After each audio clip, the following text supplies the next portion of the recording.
everybody. Welcome back to episode 7 of PK's Place. This week's episode, I'm pleased to be joined by a forward in the Chicago Blackhawks organization. So pretty local to where I am. It's Mikeal Hakkarainen. Yeah. Hakks, how you doing, man? Good. How are you? Thanks for letting me join. Yeah, no problem. Glad to have you on the podcast. So you're back in Finland. How are things been there since you got back after the season? It's been great. I got back about 2 weeks ago. It's just great to see friends and play some golf and be with family. So I actually start training next week. So I've been taking the 2 weeks off now. So it's been kind of nice to live normal life. And now all the craziness starts next week. So absolutely. Now, what is your handicap in golf? Who asked that? No, that's me. I'll give you a funny story. I had a scramble competition with my buddy last year, and they count the handicaps that we put our handicaps together and divide by 2. So my handicap before the competition was like 2. So that's like my real handicap. But we wanted to lift the handicap higher so we have a better chance of winning the tournament. So we lifted it to like 6 or something. So it's 6 right now. Sandbaggers. Yeah, but the funny story was we played a practice round the day before. We played minus like 7 under par, the practice round. And then in the actual competition, we were like +3. So it didn't work out. But I'll say. Yeah. I'll say. But yeah, I was gonna say, have you seen any of the Sandbagger Invitational videos that have come out? Or yeah, it's pretty funny. Which one would you say is your favorite? I don't know. I like them all, man. I think like they're all funny. Yeah. So if you were to play against those 2 guys, who is your partner be? Those 2? Which one? What are the names? I forgot. It was Whitney and Biz. If you had to play against Whitney and Biz, Biz, I like Biz. Biz is a great personality. I like him. He's funny. Who would you choose to play against those 2? Play against Biz. Biz. I don't think you can't choose Biz because Biz and Whitney are always partners. So which other person who golfs would you take to take them down? Take them down? Anyone. I'll take you, man. I don't know. I've actually never, embarrassing to say, I've never golfed before. I mean, I've always then I'm not going to take you. So not me. No. Maybe Larry. Yeah, we'll see. Golf? I don't know if he golfs, does he? Dude, I have no idea. That's a great question. I have no idea. He was in Muskegon. We never, talked about golf, but he would be a funny person to be around. I can carry the team. He just kind of gets under those guys' skins, and absolutely. I think it'll be a good combination. So at the same time, I think if you guys birdie, I don't think he'd be the guy who would partake in any birdie juice, unlike those 2. That's not his style. No. I might. We'll see. Yeah, true. So in golf, would you say your strength is more short game or long game, like driving the ball? So I hit the ball really far, like 300 plus, but lately I've been like shooting it everywhere, mainly slicing the ball. But my iron shots, like I can get it, like if I'm inside 180, I can get it really close. But then my putting has been terrible. Like my short game is not great, but it's kind of easy to work on. Because I mean, when I was in Rockford, after a year got done, I was there for an extra week, and I went to the golf course every day when it was sunny, and I practiced for like 3 hours, like just chipping and putting and bunker shots. And then I went to play. So it was kind of fun to do that, but it's still a lot of work to do. Gotta maintain that 2 handicaps. So. Oh, for sure. And I think that a lot of golfers, not just you, would say that their putting is less than optimal, or at least that their putting sucks, and that's something that they need to work on. Like I haven't heard many golfers say, "Oh, I'm an amazing putter." It's normally, like you said, driving the ball or chipping. And you also did mention Muskegon, so I think that's the next natural segue. You were an outfielder, spending a lot of time there. How would you sum up your few years playing for the Lumberjacks? I mean, I remember when I started with the Steel, I was really excited, and just things didn't go the way, I wanted to. So then I got traded to Muskegon, and, first I was like, okay, it's probably gonna be fun and stuff. And, the games didn't go well at the start, so I was kind of miserable. but then I don't know, for some reason I started loving it. It kind of reminds me like being back in Finland with the lake and with the, you know, trees and nature and like trails you can walk on and you can bike everywhere. And, you know, also my billet family was really great there.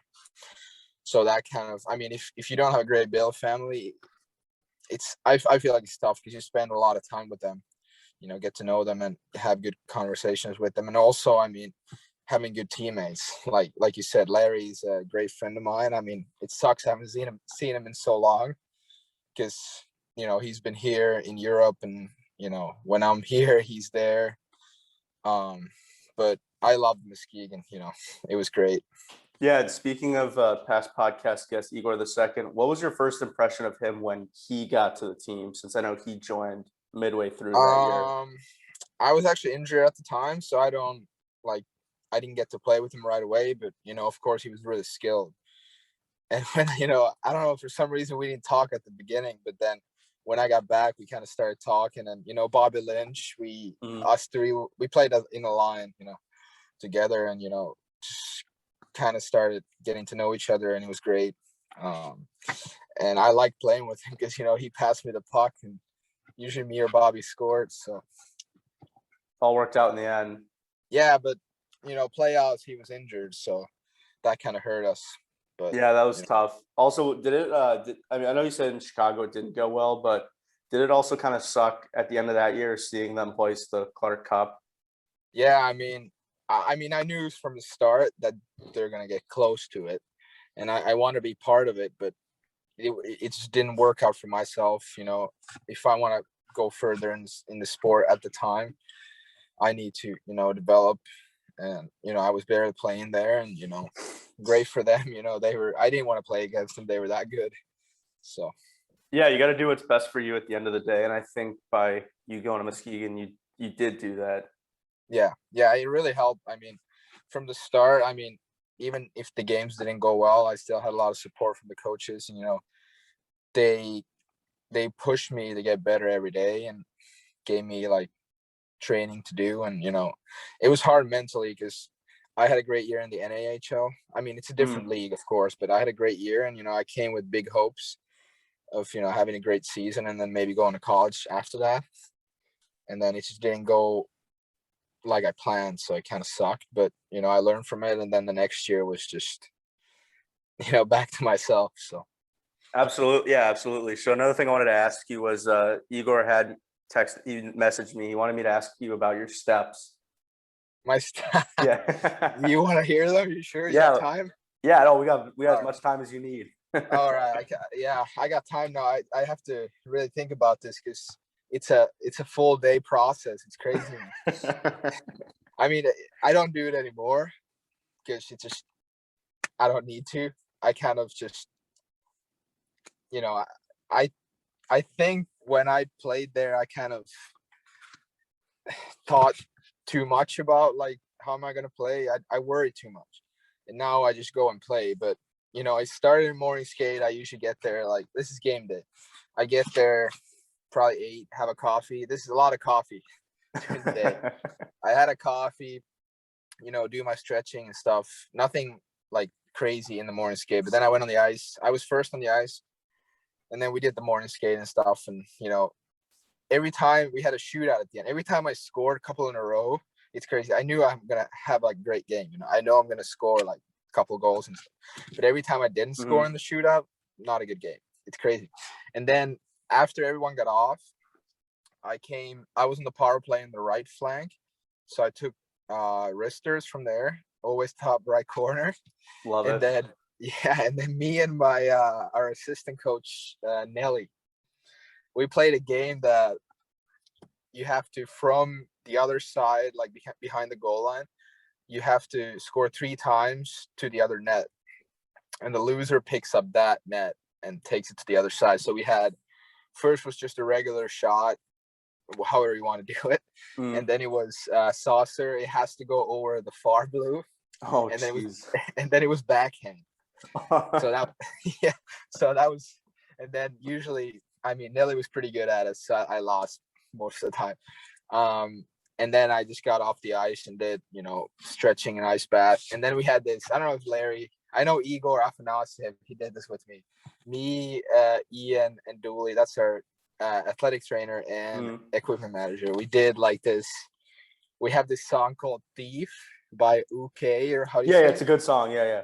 Yeah, so I always took a Snapchat story of them dancing on it. It's crazy every home game. And then I went home, and then I just regular nap. Billets made some food. Drive to the rink. I always take the same way. Leave usually like our games are 7:15. I get there pretty early. I leave like 4:15, so I get there like at least 2 hours before the game, and always have the same playlist, AC/DC songs. Love it. Yeah, it's and it's full blast, man. It's gets me going. And then I knew at which point of the trip I have to change the song. So it's crazy.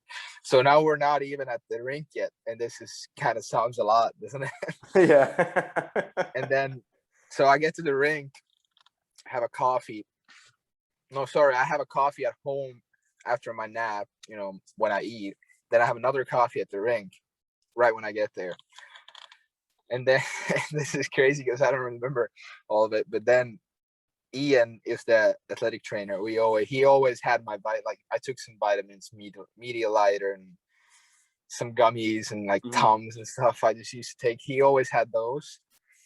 And then I started by putting vapor rub in my face, like right here, to wake me up. And then I used to have the funniest part was we used to have like smelling salts, me and Ian. We used to do those like after like 2 hours before the game, just sniffing them.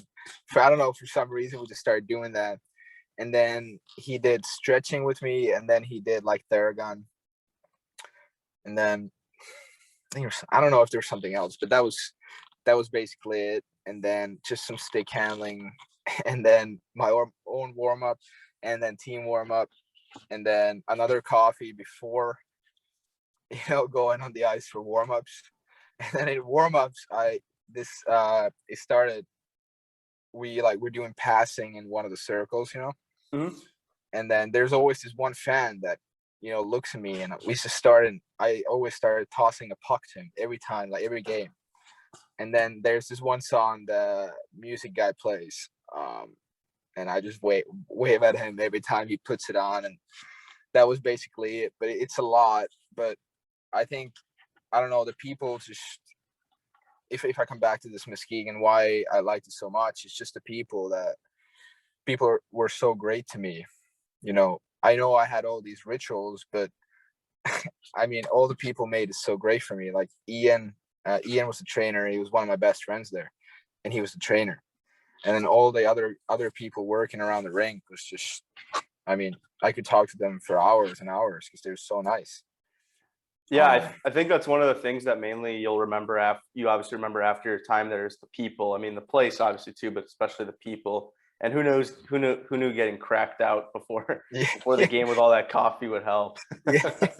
I don't think it helps, but for me, what's crazy is that you said you needed to wake up by putting like the vapor rub on your face when you've had like 17 coffees that day. It's crazy, man. Because if I nap for too long, I usually nap for like an hour and a half. But sometimes that's too long, and my eyes are just tired. And then putting that on, it helped. And then I had other teammates who did it. Also, the funniest part was we had a guy, Condi, Jakob Kondelik, who played with me like the first 2 years, and he sent me like this year like Snapchat of him putting the stuff in his face. And then the guys just like how the steps go and stuff like that. So it's a funny memory. For sure. Now, another thing that I wanted to bring up was the legend around Muskegon known as Schmiegel. Take everyone through that. Well, this is Larry. Me and Larry. I have a couple of stories of we have this guy, Will Schlagenhoff. I mean, a great guy, but he kind of he was a small guy, kind of looked like a Schmiegel, kind of, but a great guy. And I had nothing against him. And then me and Larry started, I don't know where it came from. It might have been Larry who just, okay, this guy looks like Schmiegel, so let's call him Schmiegel. And then it was funny, and he liked it. He didn't mind it. And then we were in Tri-City one time. It's always me, Larry, and Bobby. If we go eat somewhere, it's always us three, like breakfast, us three in a table. And, you know, we were drinking water, and Larry was like, you know, you have the lid, and it has like a little ring around it. Mhm. He was throwing the ring to him, and like, you know what I mean? Yeah. My precious. Yeah, exactly. Yeah. It's just a funny. I mean, the group of guys we had, you can joke around, you can say stuff like that, and they throw something back at you, and you know, it was a great group of guys, and you know, lots of laughs, and especially with Igor and Bobby. So Speaking of that group, you also had a Gaffney there. yeah. How not embarrassing, but how infuriated were you when you saw that he took your number 10 the year after you left? Well, I talked to Dooley, and he was kind of like, I don't know if I want to give it to anyone, and you know, and I was first like, don't give it to Gaff. But I mean, I like Gaff. I have no problem with him. Of course, he was the youngest guy on our team, and you know, he was in high school. I think might have been maybe a junior. So I don't think it was easy for him to come in. You know, he was himself the whole time, which I give him props, because me being a 16-year-old, I was more immature than he was in his age, you know? And yeah, it was a hard year for him because, you know, he was so young, but I mean, he did pretty good with the number 10. So that's usually the number people are good with. So I'm fine with that. Of course. How often were you guys busting his balls as the young guy? Pretty often. Yeah. You know, always, I mean, not nothing bad. It's just when you're a rookie, you have to do like cleaning, and you have to pay fines, and we have court, you have to maybe dance and stuff like that. It's just funny stuff, like boosting the morale of the team. And then, you know, if you go to a restaurant, shoot checks, you have to sing, like the stuff you do in juniors. So Yeah, of course. yeah. Now, speaking of the LC Walker Arena, also I've talked about it with Igor and Matej. You guys had a basketball court attached to it. Yeah. How often would you take on the Russian 5 in basketball? I don't think I ever took them. No. No, Never. you didn't play against them? No, I usually, sometimes after a bad game, I go and throw like three pointers. Just run around the court and shoot 3-pointers. Curry, just be Steph Curry out there. Yeah, exactly. Yeah, I actually have a shirt on too. No, but I did that, and I mean, I get pretty intense after if we lose or if I have a bad game, so it kind of calms me down. But I got really good at it. But I don't want to take Igor on or Yako or any other one of those guys. We had this guy Golikov. He was a scary guy. Yeah, big Russian defenseman. Yeah, like tough. And I didn't want to mess with that guy, so I was like, no. yeah, true. I will say the one thing about Igor that I thought was funny, and this is a clip obviously on the pod Instagram, is I asked him about who the best basketball player was, and man, he gave such a good description of. He went through him all the way down to I think Golikov was the last. Just oh my gosh. Even comparisons, like he said, he's like obviously like like his point guard style is Rondo, and it was just awesome how he was able to describe things. And speaking of Golikov, he said that he's like, oh, this guy had a horrible shot. It was like a throw-in in soccer, you go like that. But you lob it up you put it off the glass, rebounds, dunks, whatever. That's his game. He's there. Oh yeah, he's so big, man. Like he wasn't like necessarily super tall, but he's huge. You know, he's gonna win every battle. But I don't think I can say none of the Russians were good at basketball. Just to clarify. Just to clarify, if their confidence is this high now, it's got to come down a little bit. True. Now, I also mentioned another guest that I had on, which was Mate Pakar. And I forgot to mention this off the top. You're actually the first guy that's actually been a first referral guest on the podcast. He said he wanted you to come on. What do you remember about your time with Mate and anything that sticks out? Because he's a very unique guy, as we both know. Yeah, he's a very unique guy. I mean, great guy. I used to drive him to the rink because we lived like, I was maybe 2-minute drive from him. He was always like energy, like always. He never like in a bad mood, always in a bad mood, always wanted to talk, you know, sometimes a little bit annoying, but he was he was a young guy, but it was in a good way. And we were line mates too, and it was a great year for him and a great year for me and Anthony Delgaizo, who was our third lineman. We had a great year, and sometimes you get frustrated with him because he does this. Like his play was strictly he's in his wing, he can pass us the puck, and he does like a lot of dirty work, goes to the net, which really complimented us because Anthony has a great shot, and I play like I'm more skilled, so I can pass the puck to those guys, and then it just worked out as a line, and as a person he's just very energetic. And then I remember he used to rap Eminem all the time. Yep. It's funny. Yeah, he does it still. Does he do it still? Or? Yeah, he does. He it's funny. I put him on the spot. I said, "Hey, give me your top 3 songs and rap a little bit."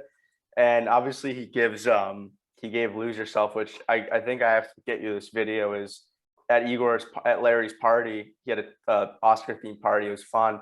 And Matej performed, I think it was "Lose Yourself," and no joke, he had this whole getup, dude.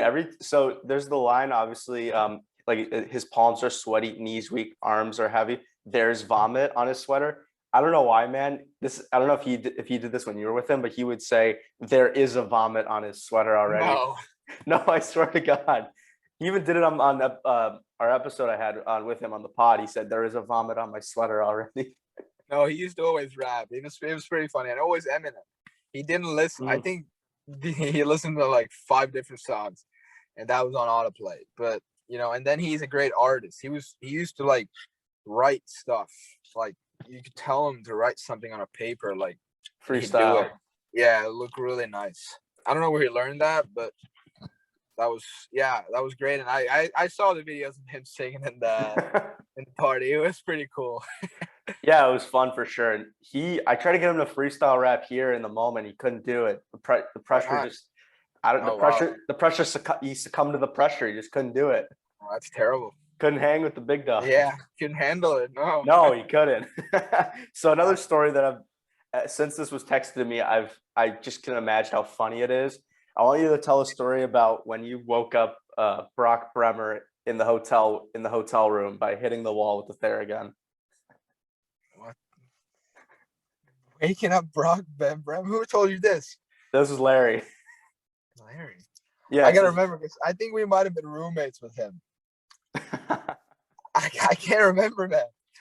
It says you must have hit the wall with the Theragun and woke him up. Yeah, I might have probably. I don't remember the story, but Bremer wasn't with us for long because he got traded to Lincoln. But I can see that if I was doing that, he probably got very irritating. And he's a small guy, and he gets like jumpy. The small guy. What's this Beetlejuice? Yeah, Beetlejuice? He kind of gets like that, like a small guy if he wants to fight.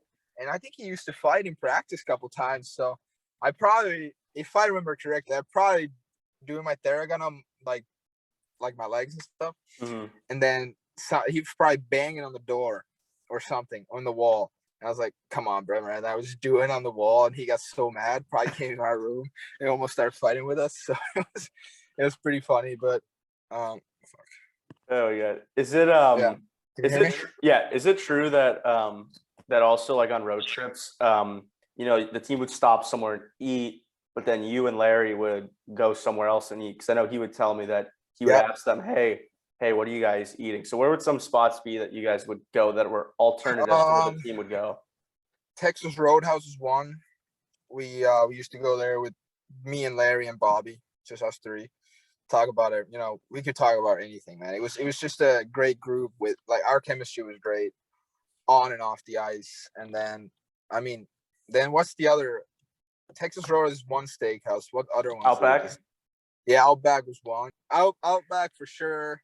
Texas Roadhouse was good, And then, the USHL towns we went to, like Madison is nice, but all the other ones are kind of small. So Chicago. I don't think we ever stayed in Chicago. Like we didn't. We stayed once in playoffs, but next to the hotel and rink are kind of connected. It's just kind of across the road, so there's nothing close to that. So Which which away city was your favorite to play in though? Where did I play the best? Or like where was your favorite? Yeah, like what like best rink or stuff like that. Green Bay was nice. Dubuque was nice because it's a small rink. They get, intense.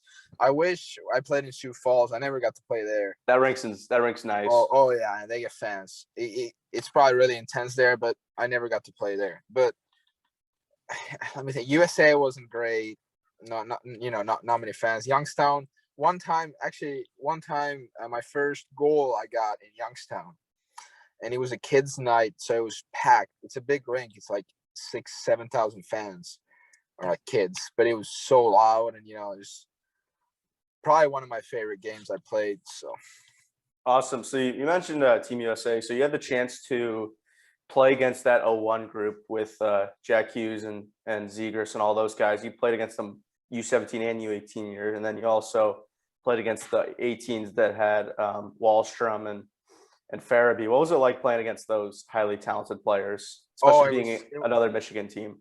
Yeah, exactly. It was great. I mean, we had some great games against those guys, and I think we beat them. Like we beat the 18s once. It was a kids' night in Muskegon. We beat them 6-4. It's just they're so skilled, man. Like if you give them a little room, they're gonna make a play and score. And then once we lost like 7-1, that was not fun. But you can see that those guys are on a different level. And you can, like, they're 18-year-olds. It's crazy, man. 17, 18-year-olds. And they're just beating 21-year-old like USHL teams. So it's awesome how the program like develops these players. And you can see a big difference. Like okay, 17's year, they're young, they're skilled, but they're like physically not close to, being on the level. But then 18 year, they're just, I don't know what they do in the summer, but What drinking? Yeah, what the hell they're doing, but they just get bigger, stronger, faster. It's just a different players all around. So Who was so from that 01 group, who do you think was the toughest to play against? I mean, they're all like basically their whole team's drafted in the NHL, but was there like a few players that especially stuck out to you that you're like, geez, these guys are on another level? Well, I played against Hughes and Zegras and Caulfield. I mean, Caulfield is the power play. He's going to score almost every time. Hughes was just so fast. He had like the one game we won 6-4. He had like 4 or 5 breakaways. Didn't score. 4 or 5 breakaways, just so fast. But I think in that year, Zegras was the best because, okay, he wasn't the best skater, but for some reason he had that playmaking skill. Like he could just dangle through everybody. He could make a small pass. He could, like it's a hard skill to have, especially when he's that young. And you can see he's playing in the show already this year, and having a great year. So Yeah, and I think that playmaking skill was even on display during the World Juniors. I mean, it's interesting. The first year he played, he had no goals. He had 9 assists. He was purely playmaker. And then this year when he won the MVP, he was best. He was both. He was burying the puck and he was making it happen. And I think he was by far the best player on that team. Even though I am a little biased since I know Arthur Bike Tyson Kaliev. Yeah. So I know him. So I mean, those two are right neck and neck. And speaking of other guys that we know, tell everyone about Blackhawks rookie this past year, Philip Kurashov. Oh yeah, great guy. I actually lived with him the first year in Rockford. What was this guy like living with? Because I know he has the reputation of being a rather quiet guy. He was at the start. I mean, me and Phil go back the first development camp when we both got drafted. We got paired in the same room. Really quiet guy. Like, I mean, I remember the first time I met him, I asked him to go out to, eat, and, we didn't know each other and we didn't talk much. We went out to eat and, got to know him a little bit. And then the next year we both signed, and then, we just decided let's move in together because there was no other options. We didn't want to live by ourselves, but it was tough at the beginning because we were not that good of friends. But once we, hung out with each other more, we played a lot of Xbox, we played a lot of FIFA together, and then now we're great friends. And I wish we could hang out more, but it's during the COVID. Like I saw him once last year when I was with the taxi squad, and I went over to his place. We had dinner, but you know, he's usually there in Detroit in the summers, and I'm here. So, but great guy, quiet but great. So who would usually win in those FIFA matchups? I win every time. No chance. He has no chance. Well, who did you play as though in FIFA, and who was he playing as? Well, he didn't want to play against me because I was that good. We played a couple games like against each other. I won them, and he got mad. So we played Ultimate Team together. You know, you can play two guys against one or something. So we played that. Yeah. So obviously, a little bit about you that I knew is that you're a soccer fan. So did you happen to catch any of the UEFA Champions League game yesterday? And if so, what'd you think?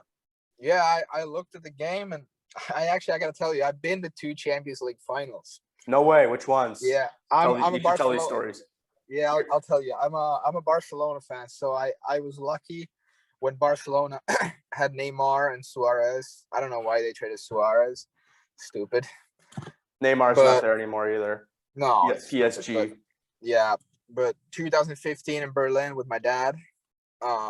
Funny story was they played Juventus.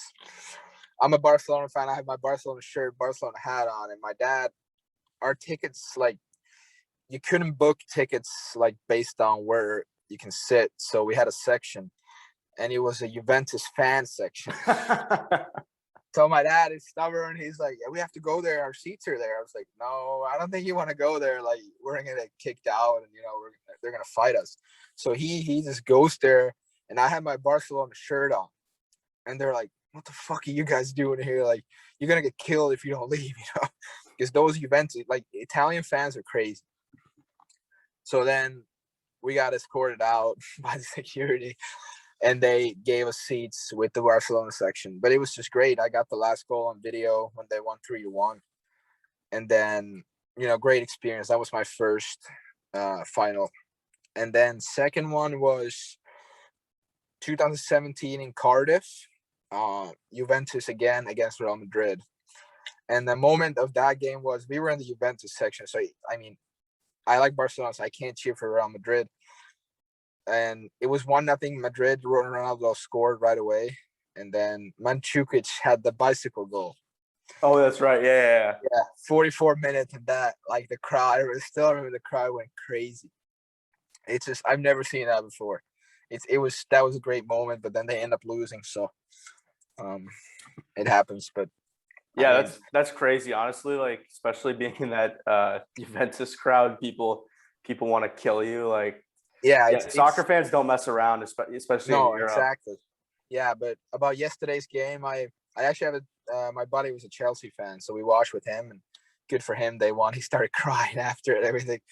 But I mean, I talked with my dad about it, and he even said, Man City, I feel like they attacked too much, giving Chelsea too many chances, and then Chelsea just scoring those chances. But I mean, I'm happy for Chelsea. I don't want to see Man City win again. So. But yeah, you don't want to see bald fraud take home any title. Yeah, exactly. Yeah, it's almost like, so yeah, like what you said with FC Barcy and sitting in a Juventus section. Honestly, for me, that sounds like if it was, I don't know, this would be crazy if it happened, but if it was Man U versus Man City in that Champions League, that's like, obviously I know, obviously Larry's a Man U fan. That's like him and his dad, the professor, sitting in a Man City section. It's like, no, you can't do that. Yeah. Yeah, honestly, yeah, it's like that. Now, being an FC Barcy fan, would you definitely say that Messi is the number one out there? Oh yeah, I love Messi. I mean, I've been a Barcelona fan since Ronaldinho was there, but Messi is just on another level. So good to hear. Now, obviously, I'm going to take it that you were adamantly against the Super League idea. Oh, terrible! Like, why would they do that? And Barcelona was one of those teams, so they're still not like they don't want to leave it. And then the problem is all those teams signed the documents, and they can get fined heavily if they leave it. I mean, I know everyone except Barcelona and Real Madrid left, but they kind of kill the point of football if they start that, because you know, you want to win your league and you want to compete for the 4 spots for Champions League. And then if you have all the top teams of the leagues playing an own league, it kind of takes away the importance of fighting for those, like especially for the smaller teams, of having a chance to, you know, get to the Champions League and win Premier League or something like that, like Leicester City. Yeah, that's Like a great example. yeah, exactly. When they won the league and made the champions, that was great. Like that's never happened before, and stories like that are not going to happen anymore if they do this. But I was heavily against it. Yeah. Yeah, it was definitely a bad idea, and I think that when you say top teams, for those that are unaware with the Super League, it's not exactly the top ranked teams, because Yeah. Arsenal, not to take a shot Oh, at Arsenal, money but teams for it's all sure. the money Yeah. teams. Yeah, it's all the teams that are the richest and Mhm. have the most power. And I think it's almost like, for my American listeners, it's almost like in NCAA football, if they Mhm. took Alabama, LSU, Ohio State, Clemson, Notre Dame. It's like the Texas, Oklahoma. Yeah. It's like they Put took yeah. all those teams together. And well, I feel like there might be some people that might think that's a good idea. It really is. It really isn't. And I think that they did the right decision to Yeah. eliminate the Exactly. Super League, because Um. that would have just been stupid, honestly. Yeah. And I do understand why they did it, because Money, yeah, it's a if you, business. yeah, because their owners, because of COVID, I saw their debt. Like Barcelona has over $1 billion in debt. So of course they want to make money out of it, but you don't want to piss the football community, because then no one's going to go watch the games.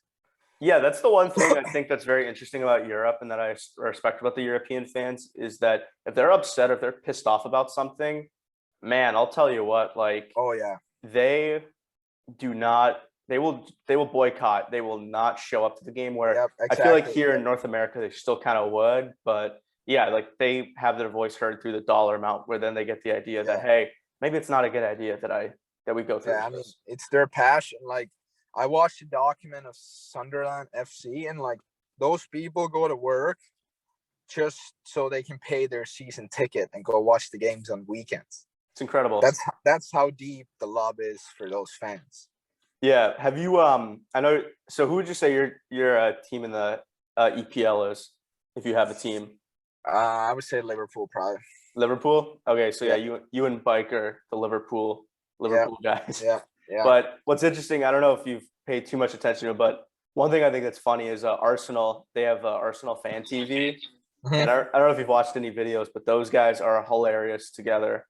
It's pure comedy, Oh especially. really? I haven't seen it. I No, probably have to yeah. look. So yeah. Anyone who's listening, watching this, however you're consuming it, look up Arsenal Fan TV and watch some of it. It's just pure comedy. I mean, you have Robbie, you have DT, and then you had Troops, who actually was hired at Barstool Sports recently, and Is he, Robbie there too? yeah, Robbie's there. Yeah, Robbie's there. Troops, who's at Barstool. I mean, he's kind of stepped away from it, being in New York, and he Yeah. does a lot of content watching Arsenal, and it's just hilarious. But yeah, those guys make it. Those guys honestly make it entertaining, and they bring some enjoyment. And Yeah. shifting gears, you did mention you got drafted. What was that whole experience like leading up to the draft?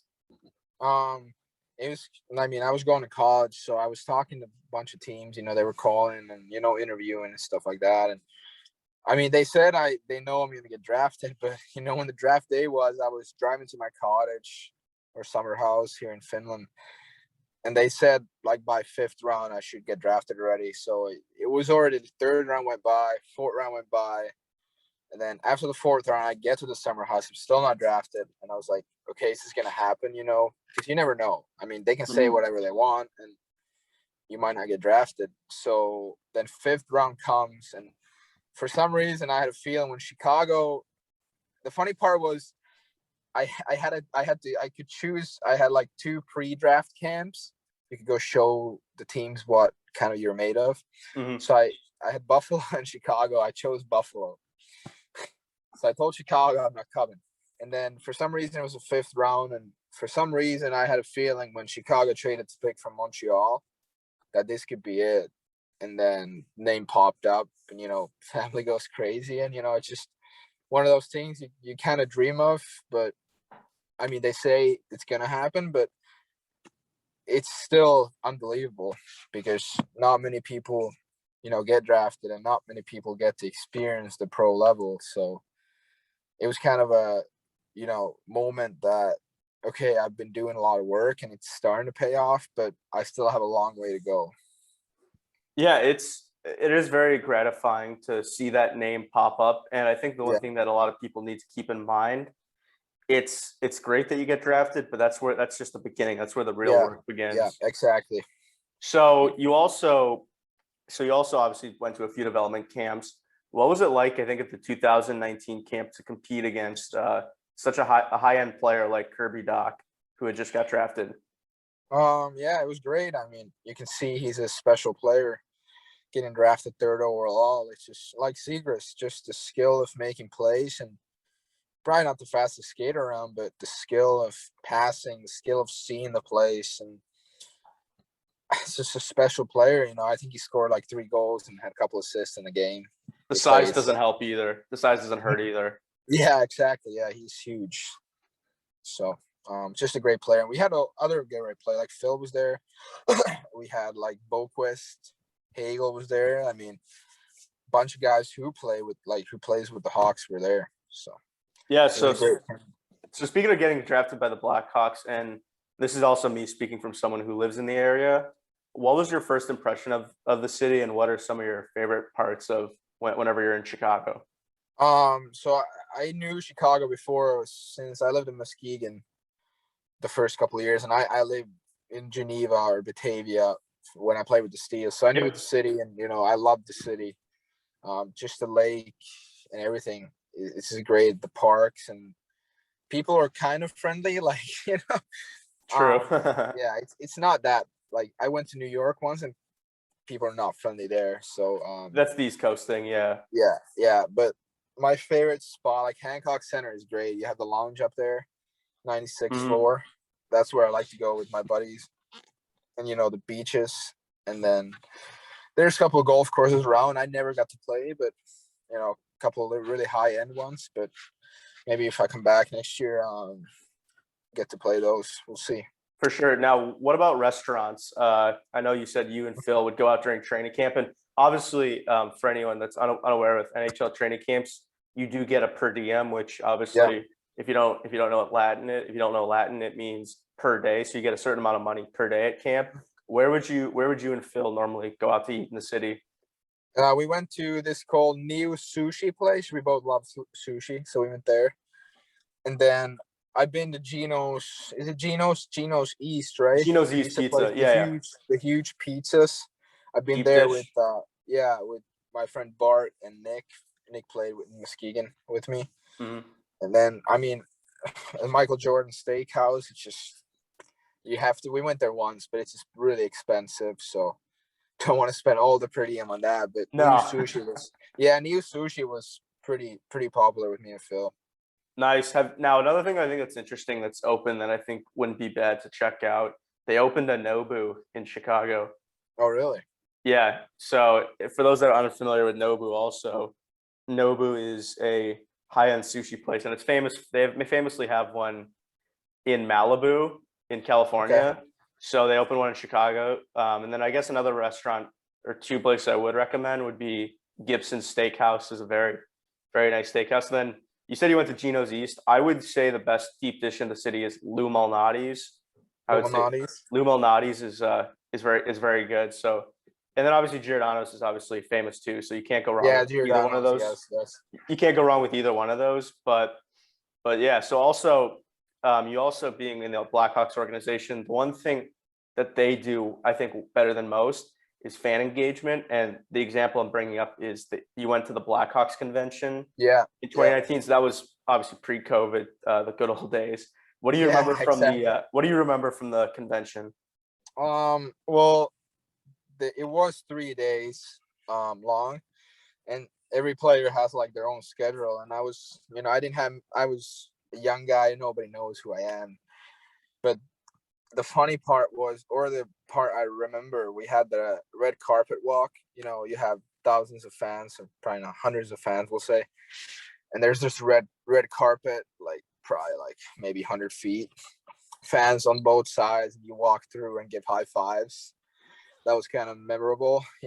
There's a couple steps before the red carpet, and you want to make sure you don't fall. I was super nervous about it of falling on the carpet, but I didn't, thank God. But then we played games with kids and, autographs and taking pictures. So, I mean, some people took pictures, some, like I said, I'm not that well known. Everybody was with, Taves and Seabrook and Kane and those guys. But it was, not being in the pro world before, it was just a great experience. I kind of took everything out of it. So. Yeah, for sure. And I think for those that are unaware, what's actually pretty funny is a friend of my dad's who is like a youth hockey coordinator for the Blackhawks got me a few passes. So I was there for the opening ceremony. I saw all of it. And then funny thing was I had a little free time that Saturday. So I obviously was at the convention, and obviously I was texting Igor the whole time, like, hey, I'm gonna go see Hakks. So I I get got up, that picture. so I get up there, I get a photo. I think it was Reese Johnson was with him, and he's like, oh, me and him, yeah. yeah, he's like, shit, this guy's ripped. I'm like, yeah, Uncle Phil taught me. And then Uncle Phil's here, yeah. He was like, no way, you know him. I'm like, yeah, he's my boy. Yeah, it was good. I remember that picture, yeah. Yeah, it was a good photo, but oh my, it was crazy. I missed getting the photo with Phil by like that much. But, yeah. It happens. It happens. Yeah. Also, you were featured in, I think it was an Instagram post or Instagram story of the Blackhawks during training camp. What was that like when you go on social media and you click through their story and it's like, oh, there's me. Yeah, it was like I said, dream come true, being drafted, being signed, but you kind of realize, okay, like all the work I put made me this far. Why not continue? And hopefully one day I'll play a game, score a goal, and then that's like it's a good feeling. I can't really describe it. It's just a great feeling seeing how far I've come in the sport and how much it's given to me. I didn't get many followers from it, though. I was kind of disappointed. So. That's too bad. And what's even crazier is you were next to, I think, Taves, I believe. You were next to the captain himself, which I personally wish him a speedy recovery. I think it's too bad he missed out on the whole season and didn't get to play. So I think it'd be great to see him back in the in the red. Yeah, exactly. Hopefully he recovers full. Absolutely. Now you also had as it said, a cup of coffee in college hockey with Providence. So what led up to you at least committing to Providence, and like what was the deciding factor that you then thought, like, I want to be at Providence College? I had a couple, like, bunch of offers after my first NAHL year, and then I went to visit Providence, and I feel like it was a small school. I wanted a smaller school. I mean, the school part, this was before I got drafted, so I wanted to make sure that if hockey doesn't work out, I have a school degree that's good. I had a scholarship there and everything, and it's a good vibe. And then the rink was great. All the coaches were great, like they were. When you recruit players, you want to be as friendly and as good as you want, and you want to kind of not trap the player, but you want them to like you. So I really loved the place and everything. The guys were great, and I mean, I don't want to say organization, but what's the word? I would say like the hockey department, like the hockey team itself. Yeah, the hockey team itself, like the mentality and the morale was great. So I was like, I want to be part of this. And then, I go there summer school. I was like, and already in summer school, okay, I don't know if I want to do this, because if I have to do triple the work of school, like from the summer, like compared to the summer, I don't think I'm going to last, because I want to focus on hockey. That's why I came here.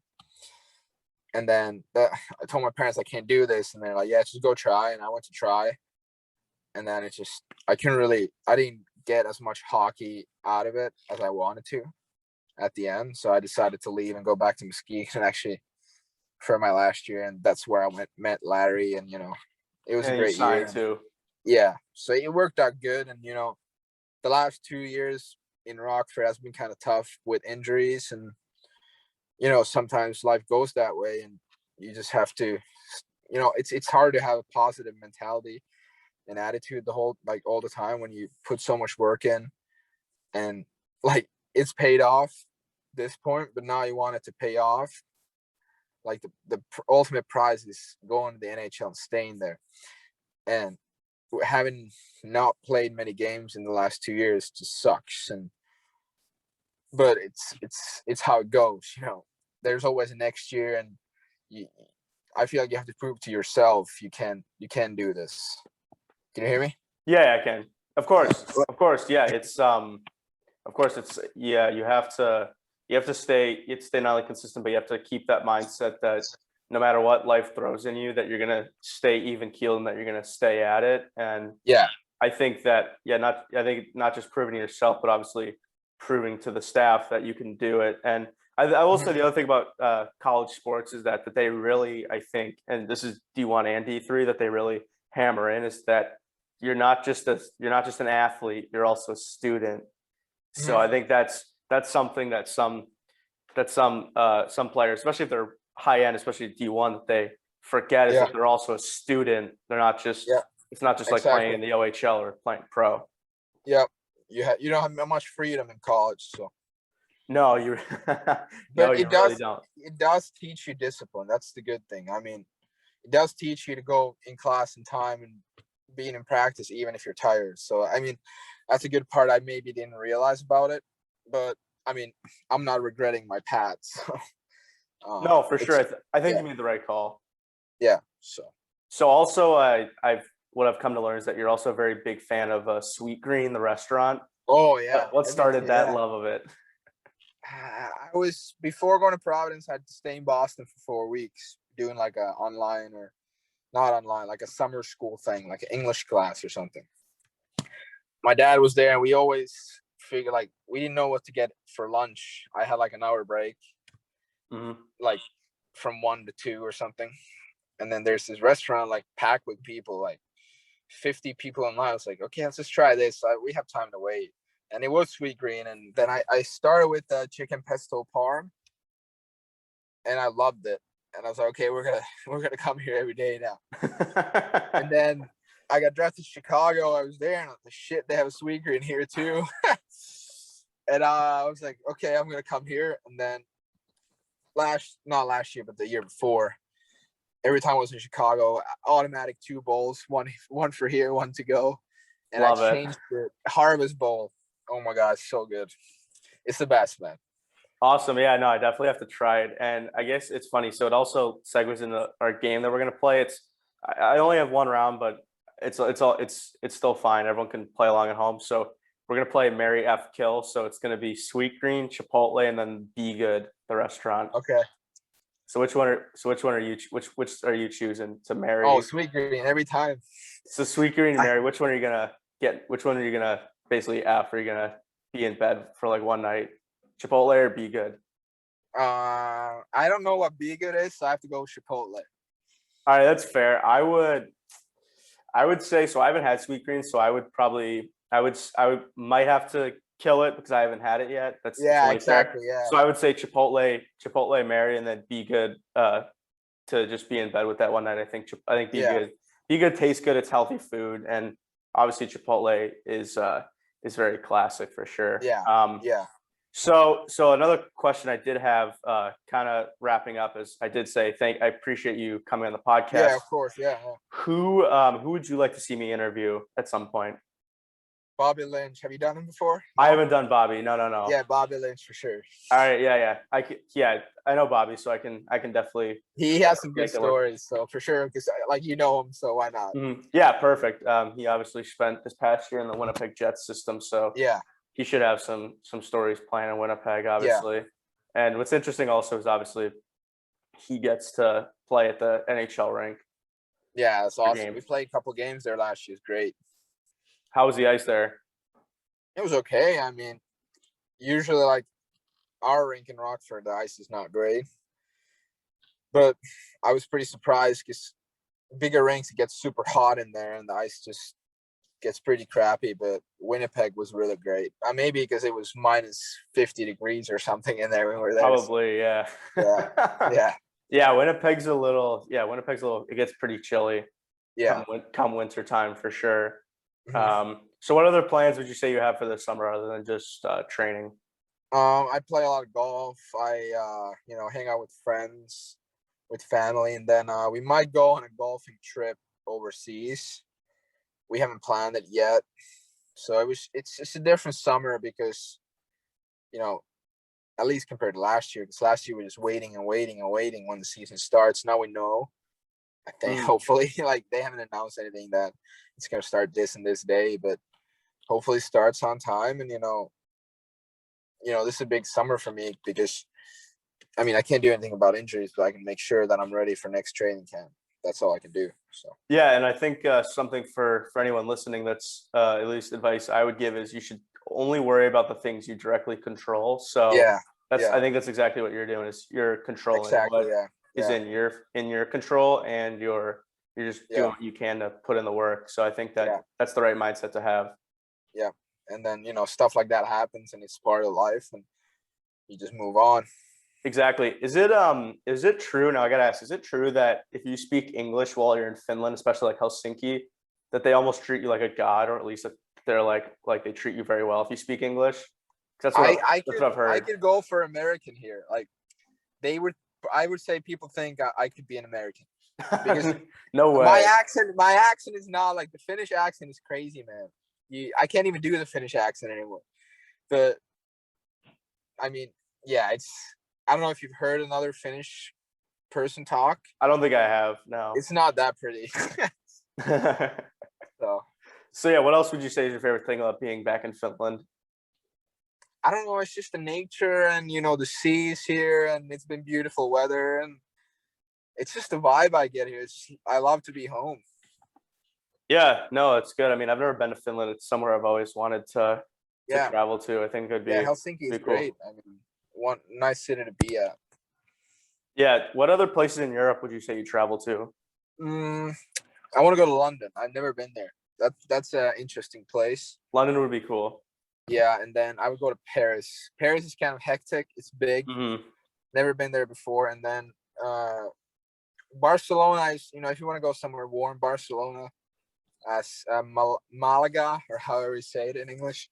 That's one of the places. It's beaches everywhere, warm, parties and stuff like that. And if you want to actually party, you go to Sunny Beach or you go to Ibiza. Then I've heard of Ibiza. Yes. Yeah. Yeah, I've heard of Ibiza's a time for sure.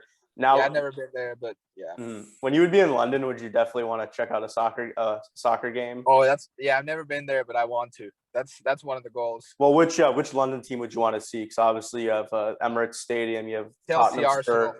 Chelsea, Arsenal. Ooh, that'd be a good game. Well, what's funny about that is obviously you have Troops, and then you have Ryan Whitney, who's now a Chelsea fan. He's been kind of John at Troops this whole season, especially Chelsea being better than Arsenal. So I mean, if those two got in a room together to watch that game, or even went to that game, that would be just must-see content. That would be insane. It's just a crazy game with, I think their stadiums are really close to each other too. But Stamford Bridge would be a cool place to see a game. Well, I know also, speaking of London, I know they're having 2 NFL games. I think at Tottenham Spur, they're having at Wembley. At Wembley, right? Something like that. Yeah, it's somewhere around there. Probably like it's out there on the internet. But yeah, like Wembley or Tottenham Spur, they're having a few London games. So that's always cool, I guess, for the English fans to check out what we call football here. Yeah, because Europe has a lot of American football fans. I don't want to call it football because it's not football. Because that's soccer, yeah. Yeah, but they do have a lot of American football fans here, and like the Super Bowl is a big thing here. But I never liked it that much. I like the real football. No, it makes sense. A lot of there aren't many European people that do like throwing the pigskin, but yeah, exactly. Yeah, it is what it is. So yeah. So yeah, Hakks, thanks for coming on. I would say that wouldn't be a bad idea to have you back on at some point in the future. Yeah, exactly. Yeah. So share more stories for sure. Absolutely, yeah. Especially we could probably do after next season, especially with after you kill it with Rockford, and hopefully get a few games up in Chicago too. Exactly, that's the goal. Yeah, and also I should say this is gonna be my last Zoom interview for a while. I'm gonna be you listeners are gonna be hearing and watching me in person next week as I'm going to be in LA. So very excited to have a lot of content come out. Stay tuned for that. Hakks, where can they find you on social media? My Instagram mostly. You can tag my Instagram on it. What's your Instagram? Plug your Instagram for those listening. Mikeal Hakkarainen. You probably want to tag it on the podcast because it's a tough name to type. So yeah, true. Yeah, we'll get that information out. As always, my Instagram is p.hughes15, and the podcast Instagram is at PK's Place Podcast. Please check it out on Apple Podcasts. Leave a 5-star rating, leave a review, say what's up. And as always, we put the social back in social media here at PK's Place. Enjoy your week, everybody. Stay safe. Take care.